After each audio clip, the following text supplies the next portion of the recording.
Mobile water, unique in every way. Citi Prime News at 12 midday. Update you on all the running stories and connect you to the newsmakers. Citi News.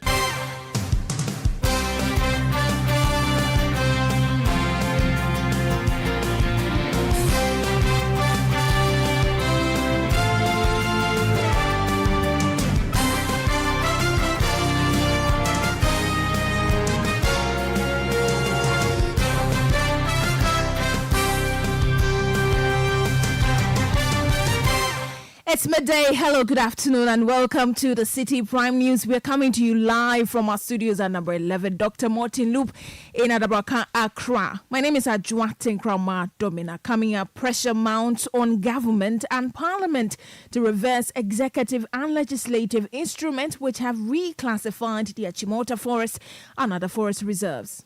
EI 144 would declassify parts of Achimota Forest, which is an executive instrument passed by cabinet, to also be withdrawn.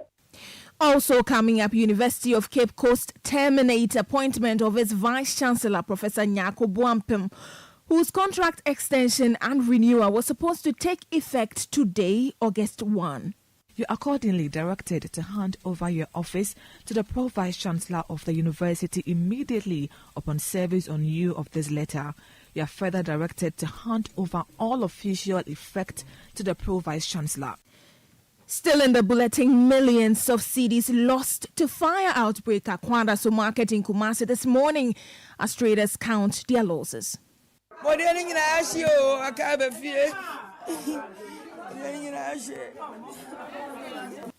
And later, economist warns against further cedi depreciation over implementation of No Ghana Card, No Forex directive, which kicks off today.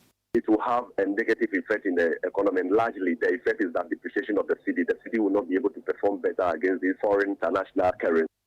Stay with us for details of these and more stories coming your way in 30 minutes. Remember, this bulletin is live around the globe on citinewsroom.com, on YouTube and on Facebook. Find us on Citi 97.3 FM across the country. We are also live on a number of affiliates. If you're in the Western region, this is Beach 105.5 FM in Takrade, Bono region, Greener 95.9 FM in Sunyani, Ashanti region, Focus 94.3 FM in Kumasi, Orange 107.9 FM in Kumasi, in the Volta region, Revival 99.3 FM in Tajevu, in the Northern region, Radio Bimbila 91.9 FM in Upper East, this is Tanga 93.7 FM in Bolga, and in the Upper West region, this is Tunsong 97.3 FM in Wa and Jirapa 96.1 FM. Please stay for details.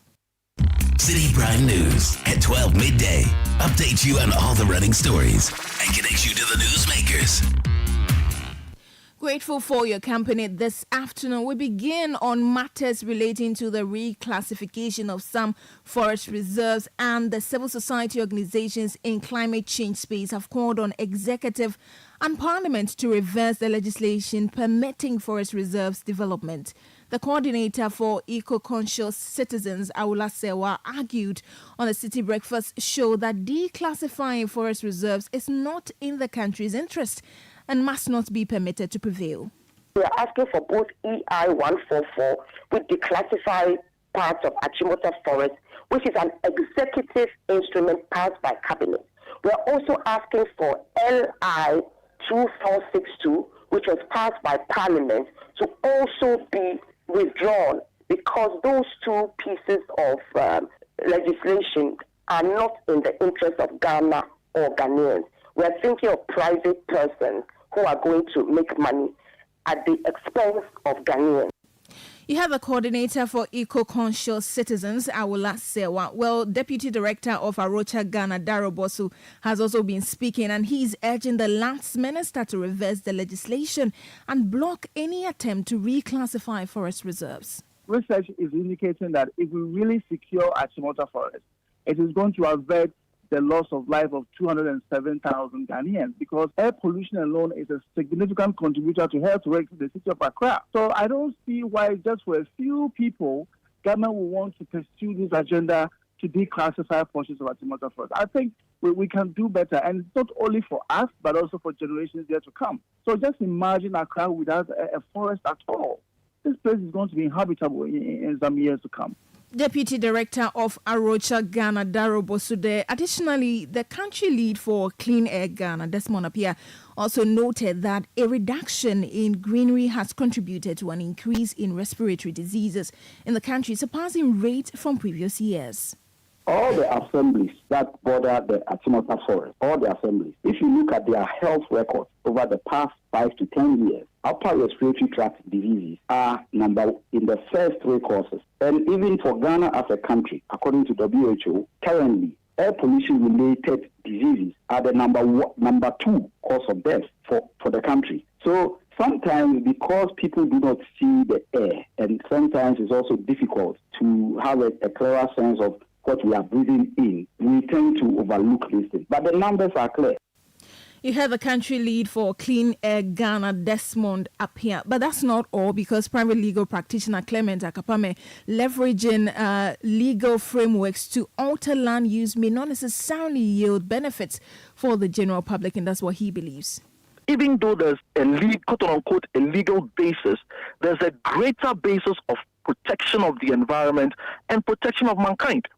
So if we look at it in that light, we should be taking steps and ensuring that this EI should be revoked. Any attempt at rezoning Achimota Forest should be put on hold.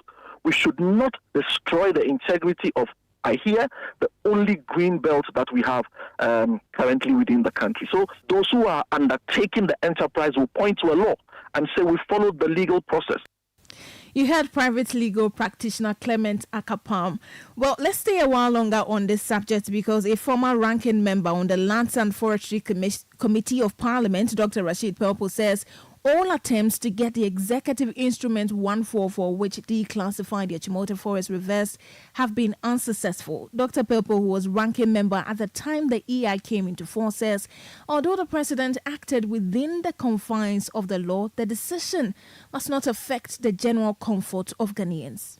Got to know that the president wanted to release parts of the forest reserves to private people for private development, for domestic purposes.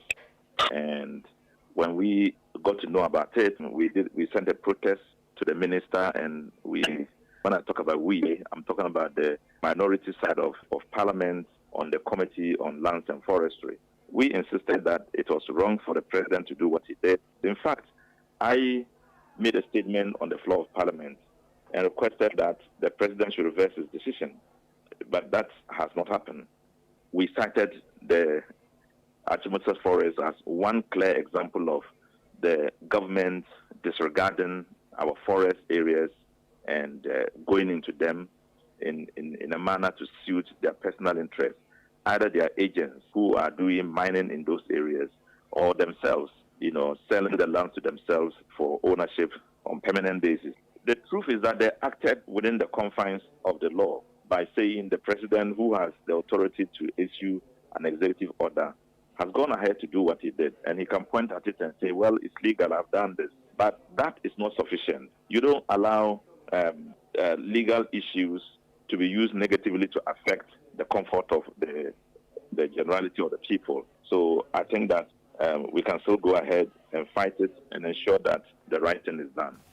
Dr. Rashid Pelpo is Member of Parliament for Wa Central and former ranking member on the Lands and Forestry Committee of Parliament. Let's move on from there now. And the Governing Council of the University of Cape Coast, UCC, has terminated the renewal of extension of office for the Vice-Chancellor, Professor Johnson Nyako Buampong.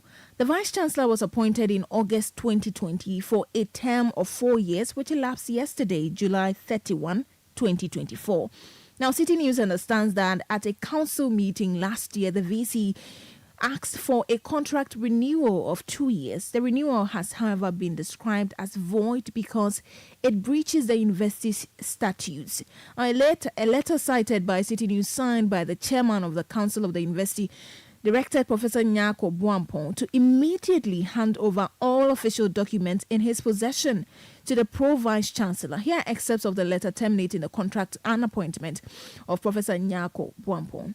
Please note that the purported renewal or extension of your appointment as Vice Chancellor at the Council's meeting on the 28th of July 2023 for a term of 2 years effective August 1, 2024 is void and consequently same is revoked as it breaches the University Statute on renewal of appointment of Vice Chancellor. The voidness of the aforementioned renewal is by reason of the following. A.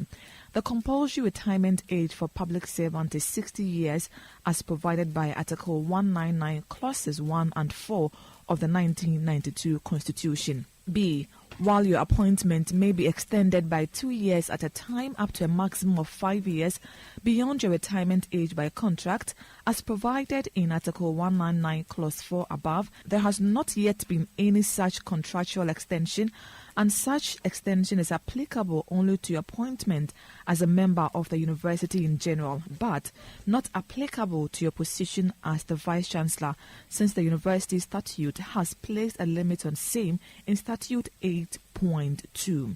Further to this, the renewal of your term as Vice Chancellor was procedurally void as no properly constituted such committee was put in place as required by Statute 8.15 to fulfill its mandate imposed by Statutes 8.16 and 8.17 in the appointment or renewal process. From the foregoing, the 2-year renewal or extension of your position as Vice Chancellor granted by Council is void and same cannot stand. You are accordingly directed to hand over your office to the Pro-Vice Chancellor of the University immediately upon service on you of this letter.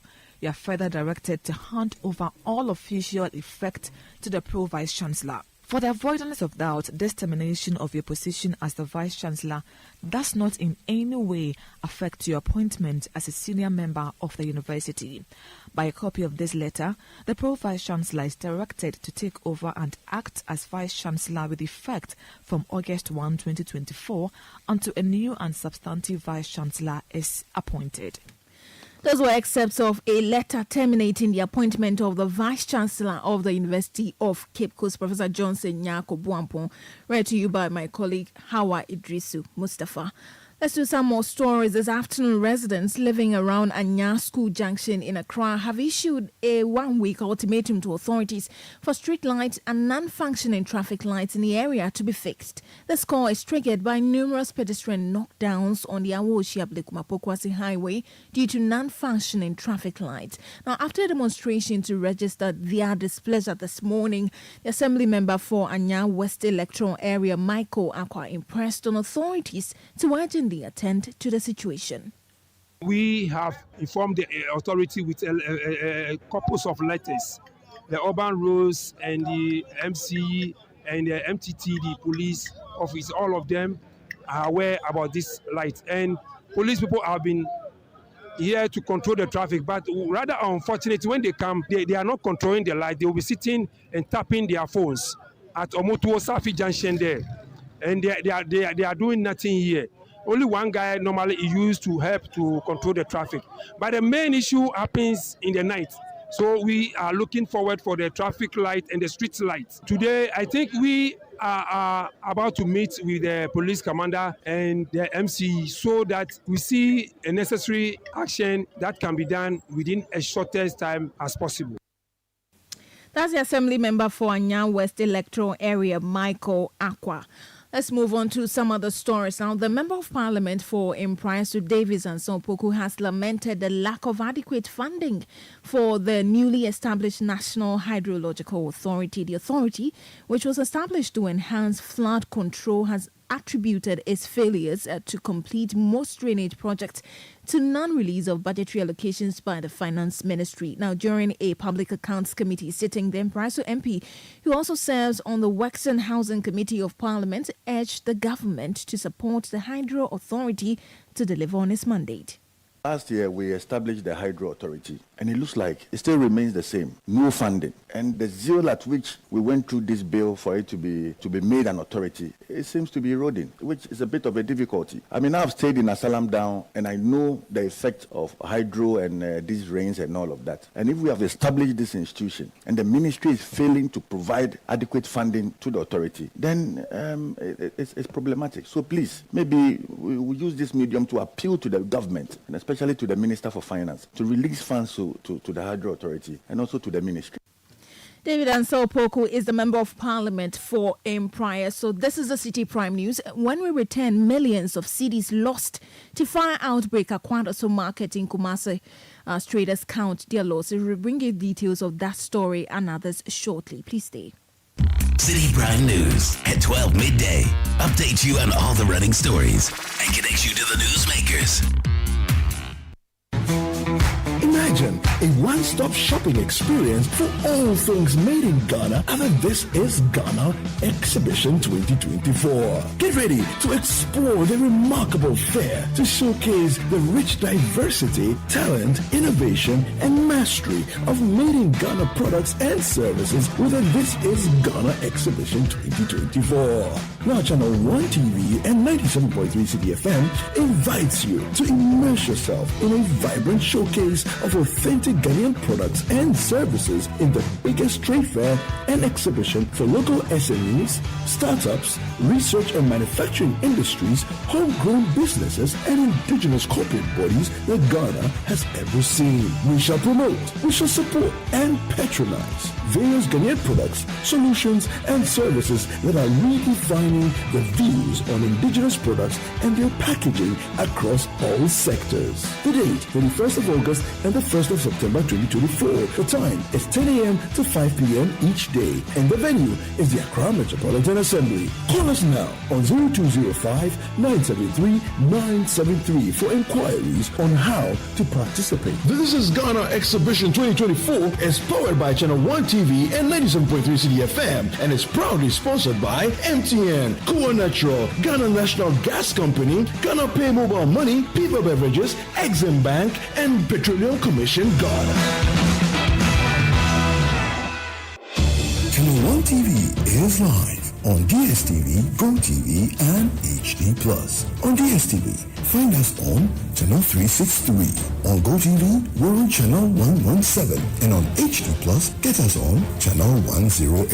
On a digital TV, run a new search. But take note that without an antenna, you cannot access Channel 1 TV. Channel 1 TV can be accessed on any free-to-air digital box, like the DSTV and HD+ boxes. Channel 1 TV.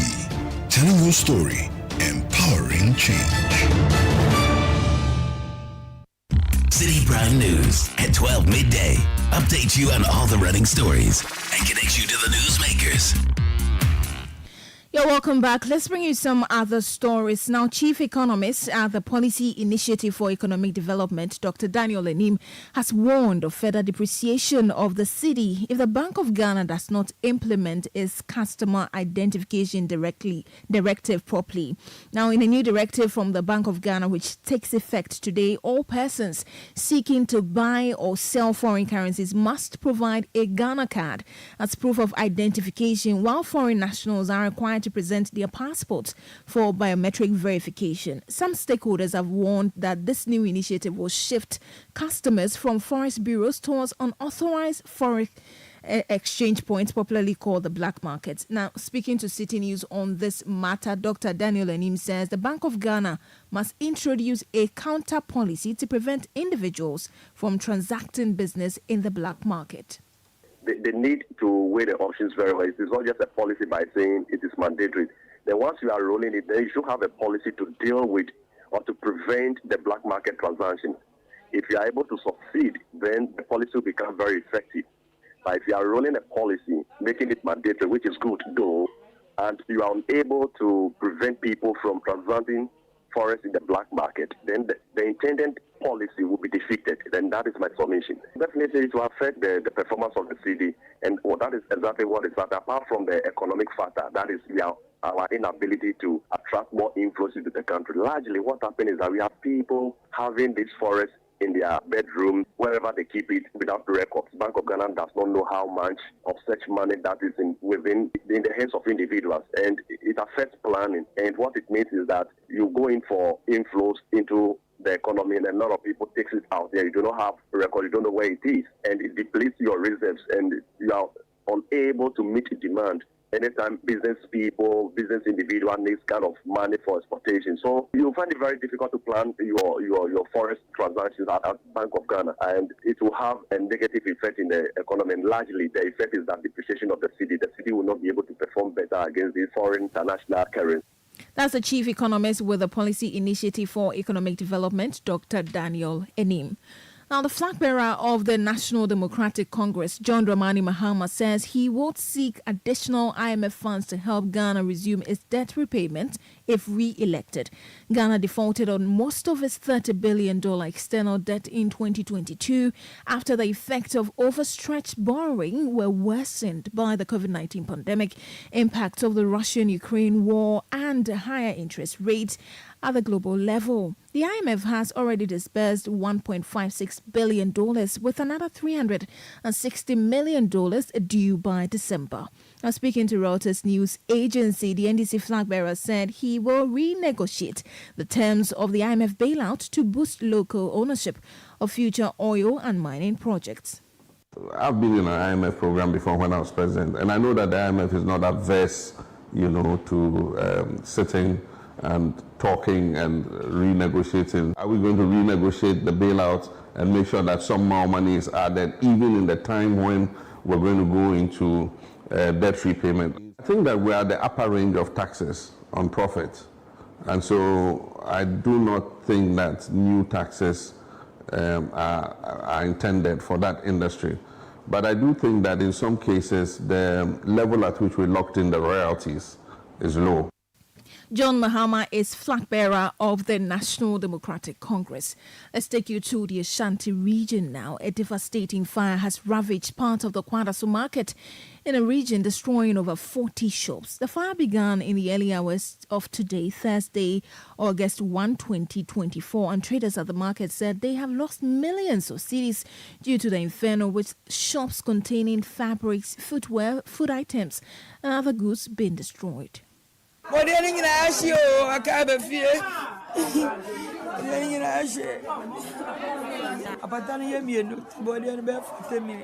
my plantains have been lost to the fire. I have a store where I sell plantains, and as we speak, I think I've lost about 4,000 to 5,000 Ghana cedis. The money used for the business was even taken on loan, and now I have to pay it back.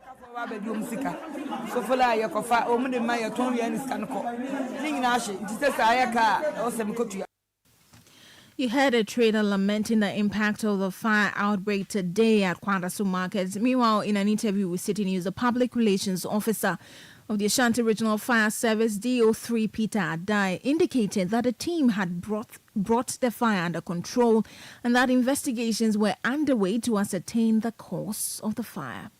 Around 3:21 a.m. we had a distress call that the Kwadaso market, MLI, had been involved with fire. So we quickly dispatched our station at Konfanotu to proceed to the scene. And when they got there, they realized the fire was well alight. They started tackling it and called for assistance. So we also dispatched our tanker at Metro Fire Station to join them to extinguish the fire. The fire affected 40 stores and its contents, which include frozen foods, then provisions and other stuff. There were no casualties. In fact, when we got there, the fire was well alight, like I indicated initially. It was well alight. The entrance of the market had some obstructions around it, so the doors could not open fully. And also access to the scene of the fire was also a challenge because there were a lot of obstructions on the road. So that also affected our response. Public Relations Officer of the Ashanti Regional Fire Service, DO3 Peter Adai. To more stories now, employees of Zoom Lion in the Kajebi district in the Oti region have given their employers a 2-week ultimatum to pay the outstanding allowances for the past 18 months. The workers claim the non-payment is severely impacting their economic well-being. Now, they have threatened to put down their working tools if demands are not met within the given time frame. Johnson Esiama is team lead of Zoom Lion workers in Kajebi, and he spoke to City News. For some time now, our allowances have not been coming about 18 months now, but we are working for the company about 10 years, some 15 years. Some of our colleagues died because they cannot afford medicine when they were sick. Some were sacked from rented apartments. Others are on sick bed as we speak now. So we are pleading to the management to consider our payments for our allowances to enable us to pay our rent and fees and our children's school fees as well, and take care of ourselves. Based on this, we are giving the company 2 weeks ultimatum. 2 weeks ultimatum for payments. Otherwise, we will lay down our tools until further notice, until payment is done fully for 18 good months.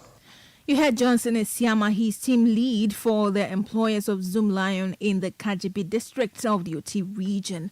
Now, the U.S. Embassy in Accra has announced a transition to a new visa services provider effective August 26, 2024. This change will impact access to the current visa service provider's website and services, which will cease on August 16, 2024. So, consequently, between August 16 and August 26, applicants will be unable to make new visa appointments, cancel or reschedule existing ones, or access the customer service. However, all existing non-immigrant visa interview appointments will remain valid during this period. Now, the Ministry of Fisheries and Aquaculture Development has reopened the sea to artisanal fishers with effect from today, Thursday, August 1. The fishing season was closed for a month as part of the government's efforts to replenish dwindling fish stocks. At a ceremony to symbolically mark the reopening of the sea for artisanal and inshore fleets at the Akplabanya beach site in the Adan West district of the Greater Accra region, the minister Mavis Awakumsin declared the sea open and urged all stakeholders to conserve Ghana's marine resources. The closed fishing season is a strategy adopted by the Ministry and the Fisheries Commission to contribute to recovery of the overexploited fisheries resources, rebuilding of the depleted fish species, and reduce fishing pressure on the fisheries resources. And so I would urge the people of Akpabranya in the Adan West, let us move forward with a renewed sense of responsibility and dedication to conserving our precious marine resources. May this season bring abundant catches and prosperity in the fisheries and aquaculture sector. On this note, I officially declare the opening of the sea for fishing by the artisanal and inshore fleets. Minister for Fisheries and Aquaculture Development, Mavis Hawakumsin. Now, the High Court in Accra has awarded 3 million Ghana cedis in damages to the husband of a pregnant woman who died following a cesarean section at the Greater Accra Regional Hospital, Ridge Hospital, in November 2019. Mr. Mohammed Mustafa filed a lawsuit in 2020 accusing the Ridge Hospital of negligence leading to his wife's death. In his suit, Mr. Mustafa sought 5 million Ghana cedis in compensation for the death of his wife, Ikuanya Kwosei in December 2019, and the trauma he endured as a result. Now, the court upheld his claims but awarded him 3 million Ghana cedis instead of the 5 million he sought.